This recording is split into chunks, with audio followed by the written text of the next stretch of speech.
క్రియాశీలకంగా పనిచేయాలి, కార్యకర్తలతో సమన్వయం చేసుకునే వాడిని వెయ్యండి అని చెప్పి అధిష్టానానికి మేము అందరం చెప్పినాం.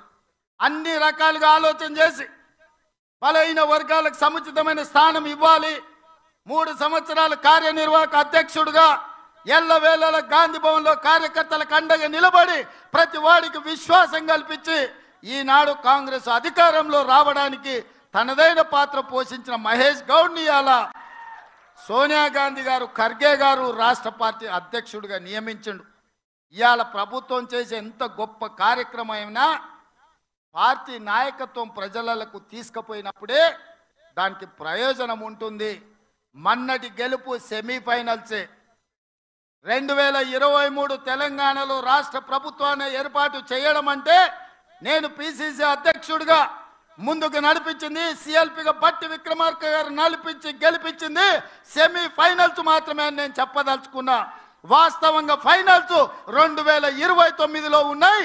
ఢిల్లీ ఎర్రకోట మీద మువ్వన్నెల జెండా ఎగిరేసినప్పుడే నరేంద్ర మోడీని ఓడించి రాహుల్ గాంధీని దేశానికి ప్రధానమంత్రిని చేసినప్పుడే ఈ దేశంలో మనం ఫైనల్స్ గెలిచినట్టు మిత్రులారా.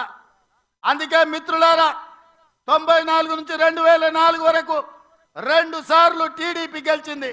2004 నుంచి 2014 వరకు 2 సార్లు కాంగ్రెస్ గెలిచింది. 2014 నుంచి మొన్నటి ఎన్నికల వరకు టిఆర్ఎస్ 2 సార్లు గెలిచింది. ఇప్పుడు నేను మీ ముందు గర్వంగా సగర్వంగా చెప్పదలుచుకున్న 10 సంవత్సరాలు నిరంతరాయంగా ఈ రాష్ట్రంలో కాంగ్రెస్ అధికారంలో ఉంటుంది. 2029 పార్లమెంటు ఎన్నికల్లో తెలంగాణ రాష్ట్రం నుంచి 15 పార్లమెంట్లు గెలిపించి రాహుల్ గాంధీని ప్రధానమంత్రిని చేసినప్పుడే మనం ఫైనల్స్ గెలిచినట్టు. అప్పటి వరకు ఎవరు విశ్రమించొద్దు, ఎవరు సెలవు తీసుకోవద్దు, ఎవరు నిరాశ చెందొద్దు. మనందరం సమన్వయం చేసుకోవాలి. ఇంత ఫైనల్స్కి వెళ్ళే సందర్భంలో మహేష్ గౌడ్ గారి భుజ స్కంధాల మీద మల్లికార్జున్ ఖర్గే గారు, కేసీ వేణుగోపాల్ గారు ఇవాళ కీలకమైన బాధ్యత పెట్టిండ్రు. నాకు సంపూర్ణమైన విశ్వాసం ఉంది మిత్రుడి మీద. ఖచ్చితంగా కార్యకర్తలకు అందుబాటులో ఉండి రాహుల్ గాంధీ గారిని ప్రధానమంత్రిని చేసే వరకు అహర్నిశలు కృషి చేసి కష్టపడి కాంగ్రెస్ను తెలంగాణలో గెలిపించి 15 పార్లమెంట్లు ఢిల్లీకి పంపించే వరకు మేమందరం సమన్వయంతో పని చేస్తూనే ఉంటాం. నిన్న మన వాడొకడు వీడొకడు మోపాడు, వాళ్ళు వీళ్ళు వాళ్ళ చెంచాగాళ్ళు కార్యకర్తల మీద కేసులు పెట్టాలనో కార్యకర్తల మీద దాడులు చేస్తామనో ప్రయత్నం చేస్తారు. మన ఇంటికి వస్తామని చెప్పారు, కానీ మనోళ్ళే వాళ్ళ ఇంటికి పోయారు. చింతపండు అయినాక చెప్తారు మా ఇంటికి వచ్చి తన్నీరని. సంకనాకనికి విలువాలనా రా చూసుకుందామని. నేను చెప్పిన నేను లేను, శాంతి భద్రతలు వస్తానే చూసి శాంతి భద్రతలను సరిదిద్దండి అని చెప్పిన. మా కార్యకర్తలు ఎవరి జోలికి పోరు, కానీ ఎవరన్నా మా జోలికి వచ్చి మా మంచితనాన్ని చేతగాని తనం అనుకుంటే చింతపండు అవుతుందని నేను చెప్పదలుచుకున్నా. మా మహేష్ గౌడ్ గారు కొంచెం సౌమ్యుడు అయి ఉండొచ్చు, కాకపోతే వెనకాల నేనున్న ఆ సంగతి మరవద్దు. ఎవరన్నా ఏదన్నా అధ్యక్షుడిగా సౌమ్యుడు వచ్చిండు, మా ఆటలు సాగుతాయి, ఊర్లలో మా ఇష్టం వచ్చినట్టు చేయొచ్చు అని ఎవరన్నా అనుకుంటుర్రేమో. నేను వెనకాలనే ఉన్న బిడ్డ. ఎవరన్నా మా కార్యకర్తల జోలికి వస్తే ఒక్కడొక్కడికి ఉంటుందని నేను చెప్తున్నా. మహేష్ గౌడ్ గారు, నా విజ్ఞప్తి ఒక్కటే, ఒక్క పని నాకు పెండింగ్ ఉండిపోయింది.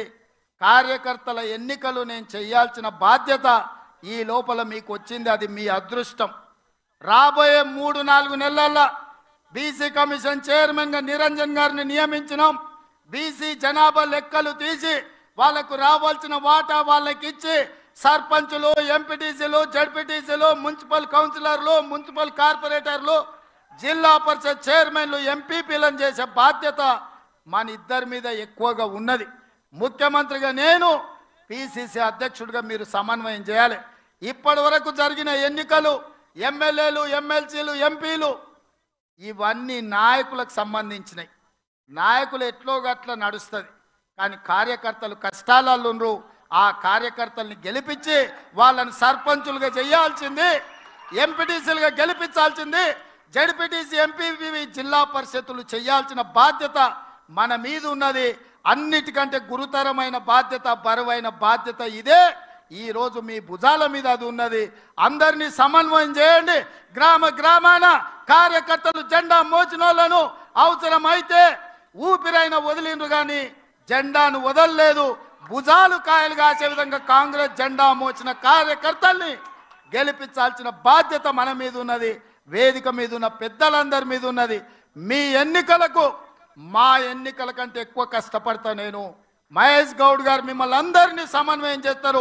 మిమ్మల్ని గెలిపించుకున్నప్పుడే నిజమైన విజయం, మీరు గెలిచినప్పుడే నిజమైన కాంగ్రెస్ గెలిచినట్టు. మీ గెలుపు కోసం, స్థానిక సంస్థల ఎన్నికల కోసం వేదిక మీద ఉన్న నాయకులమందరం కూడా పునరంకితం అవుదామని తెలియజేస్తూ మీ అందరి దగ్గర సెలవు తీసుకుంటున్న మిత్రులారా, జై కాంగ్రెస్. ఫామ్ హౌస్లో వండిన ఆయన గుండెలు ఎదరాలరా నాయన, అవునా?